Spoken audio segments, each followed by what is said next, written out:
ಕೇಂದ್ರೀಯ ಪ್ರೌಢಶಿಕ್ಷಣ ಮಂಡಳಿ ಸಿಬಿಎಸ್ಇ 12ನೇ ತರಗತಿಯ ಪರೀಕ್ಷಾ ಫಲಿತಾಂಶಗಳನ್ನು ಇಂದು ಪ್ರಕಟಿಸಿದೆ. ವಿದ್ಯಾರ್ಥಿಗಳು ತಮ್ಮ ಫಲಿತಾಂಶವನ್ನು ಅಧಿಕೃತ ವೆಬ್ಸೈಟ್, ಡಿಜಿಲಾಕರ್ ಹಾಗೂ ಉಮಂಗ್ ಆಪ್ನಲ್ಲಿ ರೋಲ್ ಸಂಖ್ಯೆ ನಮೂದಿಸುವ ಮೂಲಕ ಫಲಿತಾಂಶ ಪರಿಶೀಲಿಸಬಹುದು. ಈ ವರ್ಷ ಸಿಬಿಎಸ್ಇ 12ನೇ ತರಗತಿ ಪರೀಕ್ಷೆಗಳನ್ನು ಕಳೆದ ಫೆಬ್ರವರಿ 17ರಿಂದ ಏಪ್ರಿಲ್ 10ರವರೆಗೆ ವಿಜ್ಞಾನ, ವಾಣಿಜ್ಯ ಹಾಗೂ ಮಾನವಿಕ ವಿಭಾಗಗಳಲ್ಲಿ ನಡೆಸಲಾಗಿತ್ತು. ಪರೀಕ್ಷೆಗಳಿಗೆ 17,68,000ಕ್ಕೂ ಹೆಚ್ಚು ವಿದ್ಯಾರ್ಥಿಗಳು ಹಾಜರಾಗಿದ್ದರು.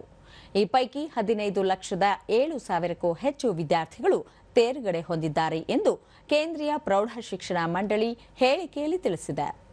ಈ ವರ್ಷ ಒಟ್ಟಾರೆ ತೇರ್ಗಡೆಯ ಶೇಕಡಾವಾರು 85.20ರಷ್ಟಿದ್ದು, ಬಾಲಕಿಯರು ಉತ್ತೀರ್ಣತೆ ಶೇಕಡ 88.86ರಷ್ಟಿದ್ದರೆ ಬಾಲಕರ ತೇರ್ಗಡೆ ಪ್ರಮಾಣ 82.13ರಷ್ಟಿದೆ.